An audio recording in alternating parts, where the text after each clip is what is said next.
Arthur's Cook Publishers present The Book of Gabriel, The Revelation Stone by Chris Cook and Caroline Arthurs Cook. Read by Tange Finnegan, with music by Matt Brimmelcombe. Chapter 5. The Angel. Humiliated at having had his human host killed by Faust, Leviathan fled the cave in a bitter rage. He knew, along with the other Slemevoid generals, all about Faust's audacious ambitions to rule as king of the world, and were it possible for Slemevoids to be so, the thought made him sick to the stomach. Leviathan hated all humans, but none were more loathsome to him than Faust. Although Faust was immortal, he was not quite what I would call human. Over the years, he had become so seduced with his grand ambitions that he was more devilish than human, but admittedly, he was less spirit demon than the other Slemevoids. Leviathan did not hold with being humbled, and certainly not by Faust of all people. He wanted revenge, and as one of the elder Slemevoidian devils, he had his own following of Slemevoidian spirits who were loyal to him, as did all the other Slemevoids we just saw in the Komodo's Hollow. It was after this experience that he teleported himself away from Faust and the other Slemevoids, and being in his spirit form invisible to humans, Leviathan re-emerged on a quiet road in a small market town of Thirsk in North Yorkshire. Here he began to plot how he might destroy Faust's plans and kill as many humans as possible. He was standing outside the window of a family's dining room. It was the home of Commander Stephen Fletcher, the commanding officer of HMS Vengeance submarine, which was one of the 4 Vanguard-class submarines in the UK's Strategic Nuclear Deterrent Programme. Vengeance was heavily armed with Trident ballistic missiles, fearsome weapons that had the power to cause wide-scale nuclear holocaust. As Leviathan stalked Commander Fletcher, he had big ambitions of his own, all of which were detrimental to the peace and security of humans. Now, back in the little village of Windermere, where, feeling overfed from her heavy lunch and weary from such a long drive, all Mrs. Brennan wanted to do was sleep. She looked at her watch. 3:55 p.m. She stopped a few meters from the lakeside. I'm sure the girls are also going to be too full to want to do any test run on the lake for at least another hour, she said to herself, but loud enough that Amelia, who was close by, overheard her. Mrs. O'Brennan looked at the group of girls who were slowly walking up ahead and called out, "Girls, there's been a change of plan." The girls stopped and turned back.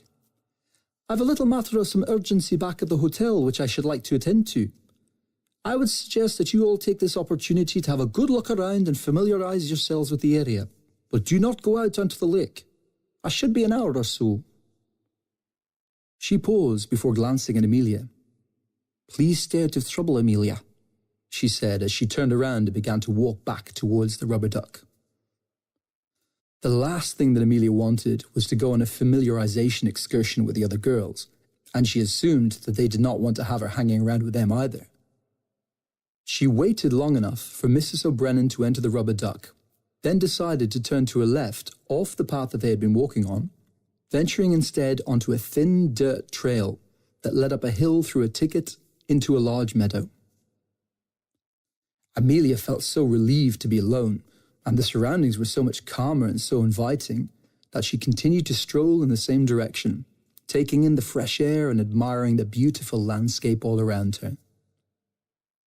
The bright rays of the sun shone over the horizon and enlivened the land, which calmed her soul, and as she walked, she ran the tips of her fingers over the tops of tall meadow grass, finding this even more soothing. She closed her eyes for a few seconds and lifted her head towards the sky as she crossed the meadow and headed towards more hills and the mountain they skirted in the near distance. Gradually, Amelia began to feel more and more like her body was being drawn by some unforeseen force towards the nearing hills. Her curiosity buzzed, and she felt an inner longing to know what was just beyond those hills. She picked up her pace and entered the woods, going deeper and further into the trees. Her mind flooded with thoughts about what she was experiencing at that moment and what it could all mean. Before she knew it, she was nearly at the top of a low hill, which was the base of a vast, sloping green mountain. Up ahead, Amelia saw a large boulder next to an old oak tree, which seemed to invite her to stop and rest a little. Upon reaching it, she sat down and leant her back against the great oak. Taking a deep breath and looking back in the direction she had just come from, she considered the contrast between the tranquility of her present surroundings to the hustle and bustle of Hampton Wick and the neighbouring Kingston-upon-Thames. Suddenly a bitter, cold wind blew across her face and sent a shiver down her spine. "Well, that's weird. Where did that come from?" she thought, and looked around. None of the leaves in the trees had moved or rustled, yet the wind had been strong enough to lift and blow her hair. Stranger still, she suddenly had goosebumps, although it was a warm day. If that had been the only thing that caused her to feel something was amiss, she could have dismissed it, but for the fact that a nervous energy began to emanate from the pit of her stomach and spread over her entire body. Nausea and faintness threatened to overcome her, and she broke out in a cold sweat, feeling more afraid than she had ever felt before. She trembled uncontrollably, which was made worse by the sudden difficulty in breathing. Amelia lifted her head and placed one hand on her throat and the other on her mouth. Her heart was beating rapidly and she felt a tightness in her chest. She thought perhaps she was experiencing an anxiety attack, but her past attacks had never been as severe as what she was experiencing. She tried screaming for help, but she had lost the entire ability to speak, let alone scream. Such was the power of the unseen entity that had befallen her. She leant forward on the boulder and placed the palm of her hands on each temple, which was all she could do to ease the discomfort, trying to appeal for some deliverance. Increasingly confused and disorientated, Amelia had the distinct impression that she was no longer alone in the woods. All her senses combined to create in her mind the impulse that there was someone or something whose very presence and influence was causing her to feel all the physical and emotional turmoil she was experiencing. Just then she was startled by a fleck of light, which appeared in her right periphery. No sooner had she fully caught sight of it, she felt immediate relief from the deep distress and awful terror she had been facing seconds before. She followed the fleck of light with her eyes as it hovered around her, flying off into the woods, having totally consumed her attention. She thought it to be no larger than a single grain of rice, but its light was luminous enough to be very apparent through the natural light of day that was still bright enough in the dense wood. She managed to stand upon her feet and hastened toward the fleck of light, mesmerized by its comforting glow, and continued to follow it for an hour, on and on, further up the mountain, until an hour became 2 hours, and then 3. Nature soon heralded twilight as the sun lowered over the horizon and disappeared over the top of the hills, but the light from the little fleck shone brighter and brighter. It lit the way for Amelia, who followed, still so entranced that all the thoughts of her fellow teammates and Mrs. O'Brennan had altogether escaped her mind. Although she had been relieved of the deep anxiety and imminent horror of earlier, occasionally she was startled by the rustling movements around her, the frequent breaking of twigs and the feeling of some ominous predator was following at a distance. In spite of that, she felt safer the closer she was to the light. When the fleck of light finally stopped, Amelia found herself atop a mountain and marvelled. She looked around to see that everywhere around her from a certain distance was pitch black, but the fleck floated in the air above her, emitting a glow, enough that she could see the trees, ferns, and shrubbery around her. Then, in breathtaking splendour, she saw that the little light transformed spectacularly, taking on the appearance of a man who hovered effortlessly in the air above her. He radiated an even brighter glow than the little fleck. Initially startled, she took several steps away, and then dropped to her knees as she noticed how he was levitating several feet in the air. He wore a white hooded cloak, which emitted light, and when he slowly removed the hood from his head, the light shone brighter still, particularly from his face, hair, and hands. Amelia found that against all sense of reason, his radiating light was reassuring, and she instinctively felt she was safe, and no harm would come to her while he remained with her. After a few seconds, she regained complete composure. "But what? I mean, who are you?" she asked hesitatingly, assuming him to either be an alien or an angel, or perhaps a combination of both. "No need to fear, Amelia. I am Gabriel.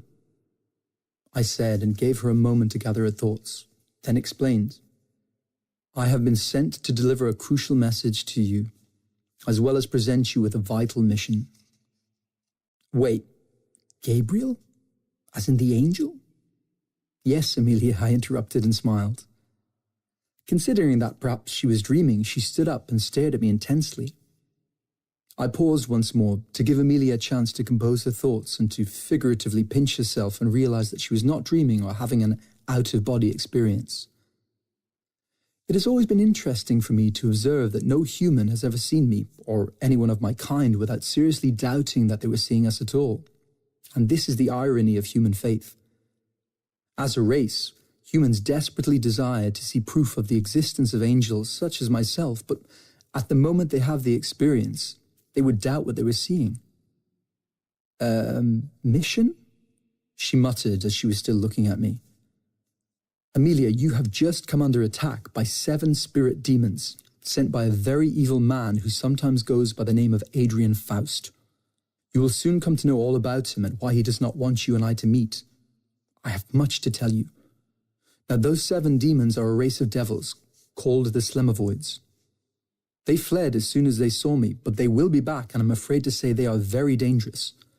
Their names are Abaddon, Belial, Delilah, Felicia, Zebulon, Josaphat, and Darius.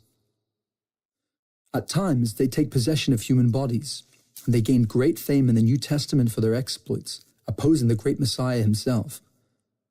I paused as Amelia looked around in the distant darkness, her expression morphed from perplexity to astonishment and then back again. The Slemevoids were doomed long ago to wander the planet in the depths of despair, and so they vowed to do all in their power to spread their bitterness and hatred to every human being they were able to possess. In spite of the sinister details I was revealing to Amelia, I noted how the sound of her heart continued to normalize, and how intently she listened. You see, Amelia was born to live quite an uncommon life. And although it would be some time before she would get a true understanding of her own inner worth and mission in life, it was a mission that could be fulfilled by no less than one of the very best persons the world would ever see. I've been sent with an important message. I noticed how she held her breath as though bracing for impact.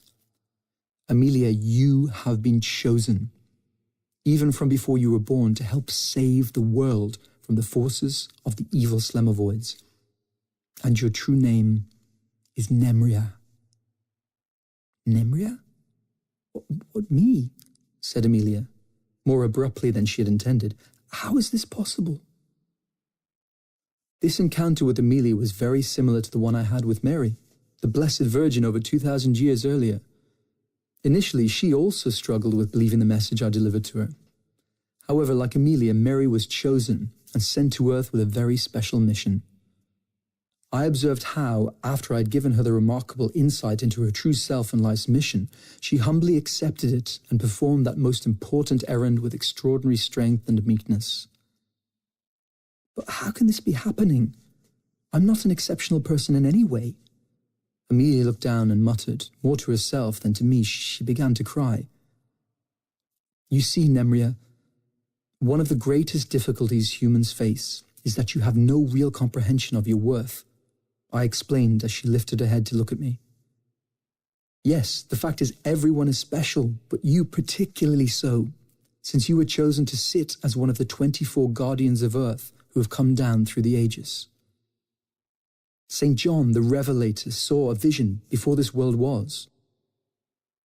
He recorded in Revelations chapter 4, and round about the throne were 24 seats, and upon the seats I saw 24 elders sitting, clothed in white raiment, and they had on their heads crowns of gold. I smiled before continuing. Bless him.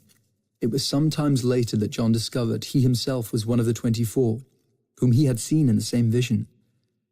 Indeed, he was the 23rd guardian of the earth, and the time is soon at hand that he will hand over stewardship to the 24th and final guardian. You are that steward, Nemria. The shock of that statement caused tears to fill her eyes, and yet she remained composed. Of the 24 guardians, many were prophets, Most are scripturally famous, but you are the last of all and perhaps the most important, since your role includes preparing the world for the return of the great Messiah. Amelia took in a sharp breath as she kneeled and assimilated what I was saying. Now your mission is to help prepare the earth for the great battle of Armageddon, which will take place in not many years hence. You will have many questions that I cannot answer here at this time. However, I will grant you a special gift, a tool that you will be able to use in times of need. I reached into my right cloak pocket and pulled out a fist-sized diamond, her revelation stone, and held it in my outstretched hand.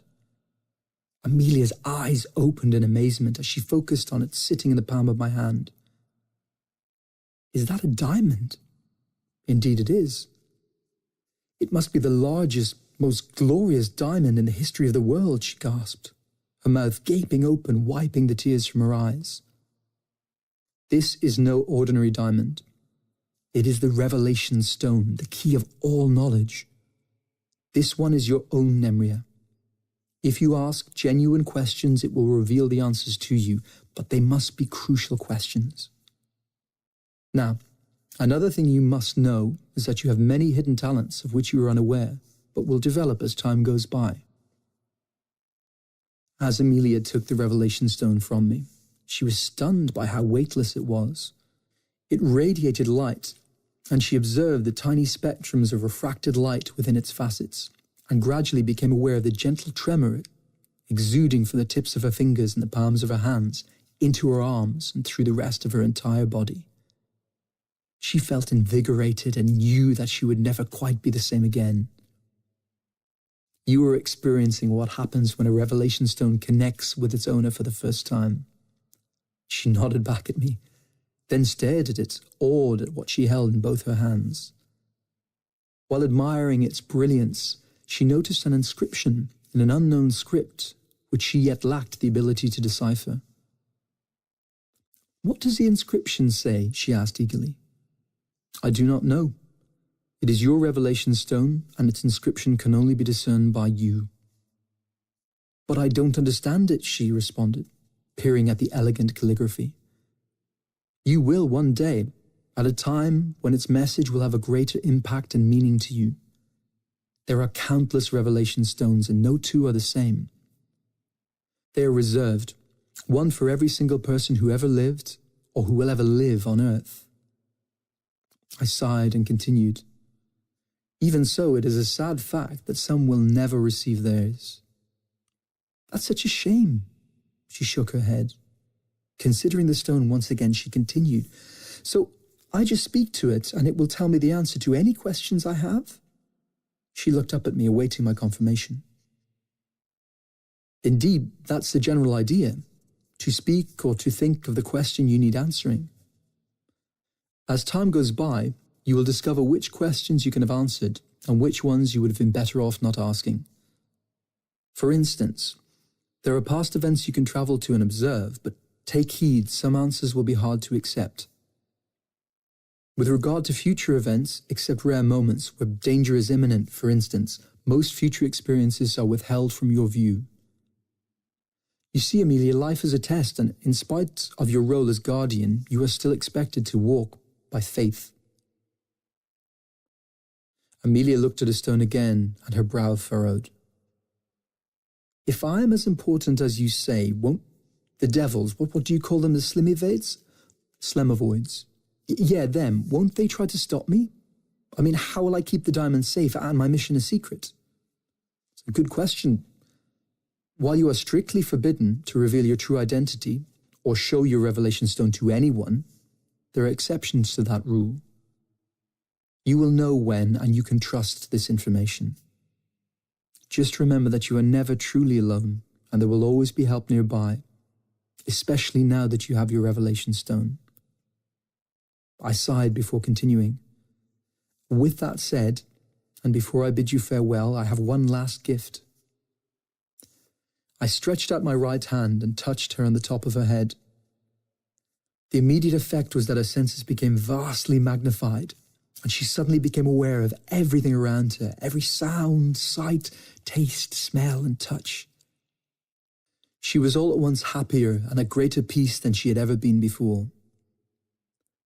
What Amelia would later discover was that as a result of that little touch of my hand, she would have many special powers, some of which she would develop in the process of time, and would exercise them in particular moments of greatest need. Something she would continue to do up until her 75th year. "Wow, what was that?" she gasped, catching her breath, tears forming in her eyes once more. "Did you say a prayer this morning?" I smiled. "Yes, I suppose I did," she recalled. "Well, one of the tasks I was sent to do is to bring your answer to that simple prayer." "Wow, thank you, but exactly what does that mean?" she asked. "Well, it means that, yes, indeed, the Creator does exist. I'm here on an errand from Him. The feelings you are experiencing are just a minuscule portion of His deep love for you and confirmation that He really is there and that He hears every prayer." "Thank you very much," Amelia said through tears. Her emotions were threatening to entirely overcome her. "I have many more questions that I want to ask Him." "I'm sure you do." I paused to consider her. I knew all the meaningful questions that she wanted to have answered. They were the usual. If He is there, why do so many bad things happen in the world? Why do good people have to suffer so much? And the question which troubled her most was, why do I have to lose my father? While the answers to those questions were simple enough, I knew that the Creator had reserved the privilege of answering every single one of them Himself, so I dare not attempt it. Even so, having discerned the yearnings of her soul and fearing to leave her in any degree of despondency, I continued. "You know, Amelia, you may think that you are seeing me here and now for the very first time. But I should let you know that you and I are no strangers to each other. We are great friends, and we have known each other for eons, and we are very fond of each other. So please trust me when I say every single concern will be resolved in time." I begin to levitate higher in the air, knowing I have fulfilled all I have been asked to do, and mindful of the weight of responsibility now placed upon her slender shoulders. "I must be going," I said to Amelia as she stood upon her feet with her revelation stone in hand. "Thank you very much, Gabriel. It's been an honor to meet you." I smile. "Bless your heart, but I am merely fulfilling my assignment. I think you know who you should thank." I lifted my eyes to the sky. "Now I must be leaving. May your journey be ever safe and peaceful," I finally add as I transform once more into the little fleck of light, hovering in the exact spot that I'd been standing in a fraction of a second before. Amelia watched me lift slowly into the air and then fly into the night sky at lightning speed. She was left feeling overwhelmed by the message I revealed to her, and turned around and ran swiftly back towards the base of the mountain, feeling utterly fearless and overwrought with happiness. She had a renewed lease on life, and cried tears of joy as she felt the spirits of every plant, tree, and animal that she sensed as she retraced her way back through the hills, the meadow, to the lake. Her revelation stone emanated such light that she was able to use it as a lamp in the darkened woods, and after a while her run slowed to a jog, but her mind raced with thoughts of the unbelievable encounter she had just experienced.